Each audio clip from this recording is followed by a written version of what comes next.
Hi hello வணக்கம். இன்னைக்கு நம்ம சமையலில் அவல் உப்புமா வாங்க செய்யலாம். அவல் ஞாபகம் இங்கிலீஷில் சரி அப்படி. இன்றைக்கி மார்னிங் டிஃபன் எங்கள் வீட்டில் அவல், இது பாம்பே அவல்னு சொல்லுவாங்க. இதுதான் நல்லா இருக்கும். நல்லா அது ஊற வைக்கக்கூடாது, சும்மா கழுவிட்டு பிழிஞ்சு எடுத்துக்கணும். இப்படி இதுக்கு 2 வெங்காயம் பொடியாக நறுக்கி வச்சுருக்கேன், 2 பச்சை மிளகாய், ஒரு லெமன், கொஞ்சம் கருவேப்பிலை. இப்போ தாளிச்சிக்க வேண்டியது தான். எல்லாம் சிம்பிளான ரெசிபி, சூப்பராக இருக்கும். பசங்களுக்கெல்லாம் ரொம்ப பிடிக்கும். நான் ஒரு 2 ஸ்பூன் எண்ணெய் விட்டுருக்கேன், போதும். ஆஸ் யூஷுவலாக இதுக்கு கடுகு, உளுத்தம் பருப்பு, கடலைப்பருப்பு தாளிக்கிறதுக்கு. அர்ஜென்ட்டாக டிஃபன் பண்ணால் பசங்களுக்கு டிஃபன் எதுவும் இல்லை, டக்குன்னு பண்ணி கொடுக்கலாம் அப்படின்பொழுது நம்ம வீட்டில் அவல் இருந்துச்சுன்னா நம்ம இப்படி செஞ்சுக்கலாம். நம்ம கூட சாப்பிட்டுக்கலாம், நல்லது தான் உடம்புக்கு. சிம்பிளான ரெசிபி, நல்லா இருக்கும். இதே மாதிரி நீங்களும் செஞ்சு பசங்களுக்கு கொடுங்க. பெரியவங்களும் சாப்பிடலாம், பசங்கள் பண்ணுறதே இல்லை.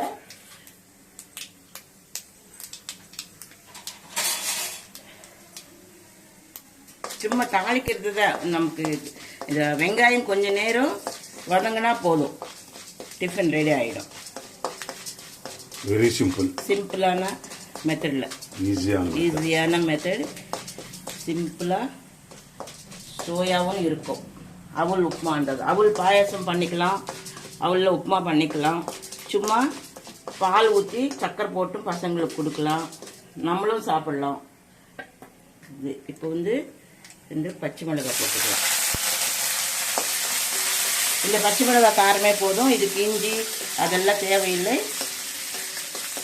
2 பச்சை மிளகாய் போட்டு வதக்கிட்டு கருவேப்பிலை போட்டாச்சு. இது பச்சை மிளகாய் வதங்கினதுக்கப்புறம் வெங்காயம் போட்டு கொஞ்ச நேரம் வதக்குனா போதும். அதுக்கப்புறமா அவல் போட்டு லெமன் பிழிஞ்சிட்டு அவல் வெங்காயம் போட்டு. எவ்வளோ அவல் இது? இது ஒரு ஆழாக்கு அவல், ஒரு கிளாஸ், ஒரு 200 மில்லி. ஒரு கிளாஸுக்கு தேவைப்பட்ட மாதிரி போட்டுது. ஆமாம் ஆமாம், இது நமக்கு எவ்வளோ தேவையோ அவ்வளோ போட்டுக்கலாம். நான் ஒரு கிளாஸ் அவல் போட்டிருக்கேன், அதுக்கு 2 வெங்காயம் அரிஞ்சு போட்டிருக்கேன். இதுக்கு சால்ட்டு மட்டும் மிக்ஸ் பண்ணிக்கலாம். இப்போ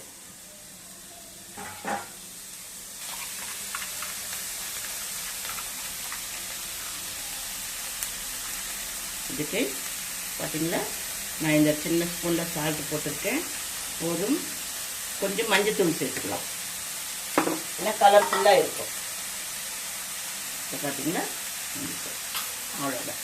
இது நல்லா வதங்கணும், கொஞ்சம் நேரம், ஒரு 5 நிமிஷம் வதங்கினா போதும். அப்புறமா அவல் போட்டு மிக்ஸ் பண்ணிக்கலாம். இப்போ நல்லா இது வதங்கிடுச்சு. நான் பொடியாக நறுக்கியிருக்கேன், அதனால தண்ணி எல்லாம் இதில் ஊற்றலை. நீங்கள் கொஞ்சம் பெருசாக கட் பண்ணிங்கன்னா கொஞ்சம் தண்ணி அப்படி தெளிச்சிக்கலாம், அவ்வளோதான். இப்போ இதில் இந்த லெமன் பிழிஞ்சிடுறேன், ஒரு லெமன். தண்ணிக்கு போட்டுக்காது, டேஸ்ட் நல்லா இருக்கும், புளிப்பாக இருக்கும். லெமன் போடலன்னா நல்லா இருக்காது.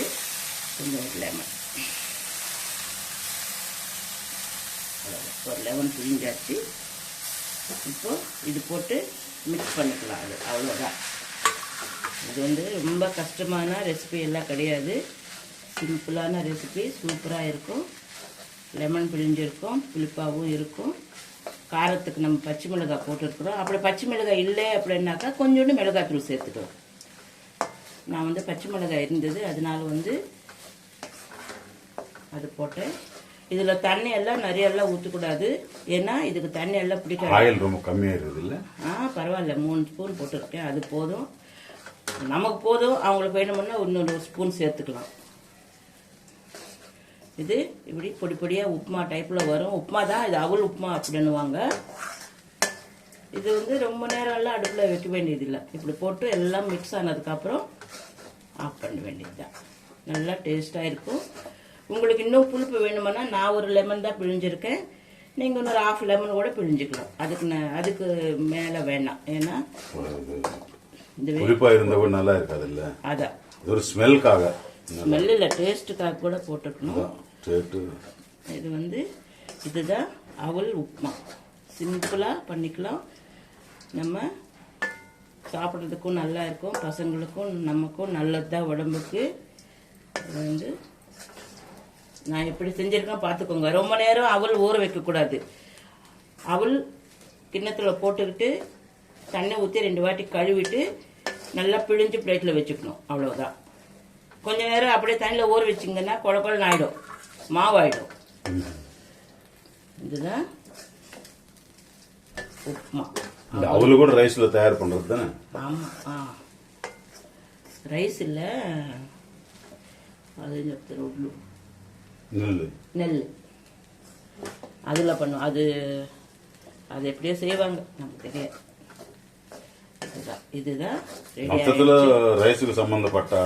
ஆமாம். இதுதான் அவல் உப்புமா. இதே மாதிரி செஞ்சு சாப்பிட்டுட்டு லைக் பண்ணுங்கள், ஷேர் பண்ணுங்கள். சூப்பராக இருக்கும். சாப்பிட்டுட்டு கமெண்ட் பண்ணுங்கள். ஓகே.